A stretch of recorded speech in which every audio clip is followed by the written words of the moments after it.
knowing you're down experience, knowing you're already down gold because your opponent got first blood, this is brutal for Impact, and the wave is going to push against him. And look at the inventory of Licorice. That is a Chad Poppy with an Executioner's calling to shut down the heals. Let's take another look. Almost. Walks away, doesn't throw out the other auto to finish him, waits for the passive to come back up. He has the range one, and Impact got too close. Thanks. Yeah, Licorice having a laugh after that one. It's tough because maybe Impact doesn't get out, but you at least have a chance of getting a trade kill because, you know, the wave was pushing in, so theoretically Licorice should come in and finish him off with that passive. But if you come into turret range to do that again, you will go down. And you have a flash outplay possibility there for Impact, right? Yeah. But regardless, now we're in the world where first blood solo kill Poppy goes over to Licorice. Then Scarin has flash, they're going in! There we go, bottom side. Zeyzal once again making those plays. Scarin's underneath the turret, throws the barrel into the woods.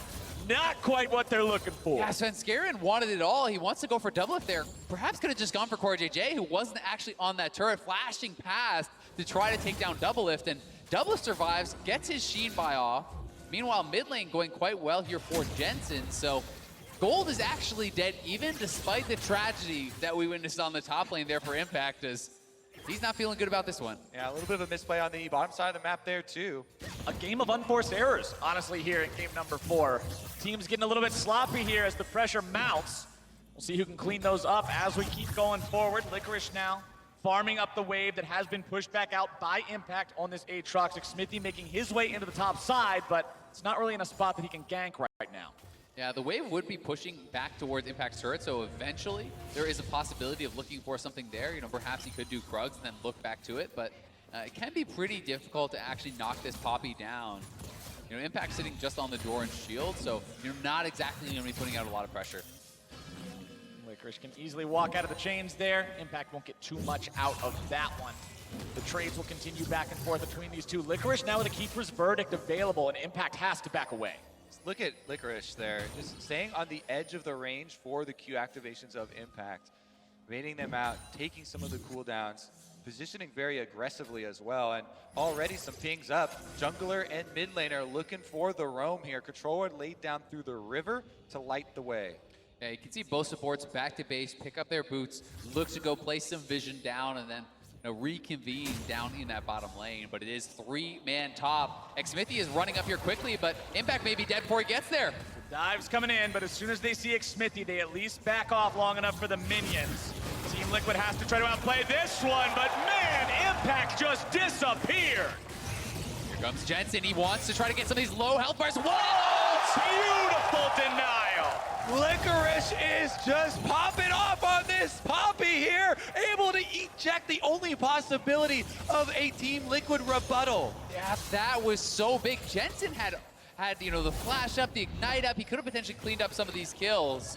Xmithy is able to get back together here with Impact, but Impact just gets burst down so quickly. The stun into the wall sets up perfectly for all of this damage to come out from C9. Yeah, there is no outplay once you're under the wall right there. Poppy stun into full Gragas combo, but then here on the exit, Licorice stays in the brush, so Jensen has no vision of him charging up the Poppy ultimate, allows him to land that and secure the exit for C9. We do have to point out, though, look at the mid lane CS, 70-39 for Jensen. So Jensen really has, in that 1v1, been getting so much work done, and that is why this game is close. And that is over a kill. That much CS there is enough gold to be able to make some sort of answer here for Team Liquid. After the recalls, though, I mean, they're ahead in gold. They're gonna reset the lanes. Impact does not want to stay up on that top side in the Poppy matchup. Right, we've seen what Cloud9 has done to the top side and how far behind Impact should be.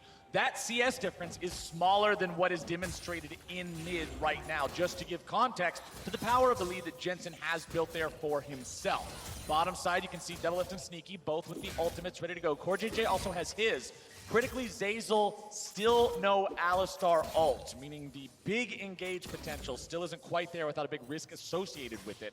Control wards placed by both sides as well. Yeah, Xmithy now 6 on that Skarner. There is a really good ward from It's Cloud9, which he will be able to spot out, but no real opportunity to actually look towards mid lane now that they know he's in the area. You can see Niski immediately playing to the top side of the map. He's going to be playing opposite side of where he knows this Skarner is. Junglers getting a quick peek at each other there. Yeah, good job here for svenskeren. Hovering around Niski, knowing that he's vulnerable. Because look at the position of the minion wave. Jensen has done a very good job manicuring that in front of the tower, keeping it in a dangerous spot for Niski. So he had to call svenskeren over. And in the end, it's going to be a blue handoff. With a level lead for Jensen. Still going to hold on to it. svenskeren prowling around the enemy jungle. Won't find the blue buff here. Walks up and sees the Gromp. Nick Smithy waiting by the blast cone, but got to be careful walking Jensen up towards that coming. Gragas.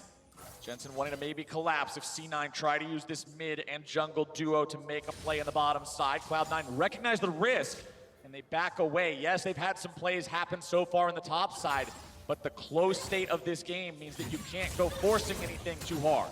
Yeah, it can be very risky to look for a play like that. You know, so many big cooldowns available, flash ults for both these junglers, and it feels like the plays are likely going to be made around that. All right, Skarner trying to get that Spire control down by the Dragon as well to open up these pathways for Smithy to continually back up Jensen, allow Jensen to play aggressively on Niski and try and further the CS discrepancy here. Jensen with a blue buff will provide infinite amounts of harass onto Niski unless svenskeren can stop that, show up at the right time with the distortion and punish some of that aggro, but it won't be happening just yet. svenskeren clearing out the top side Scuttle Crab. Doublelift once again. Going to be using the True Shot Barrage.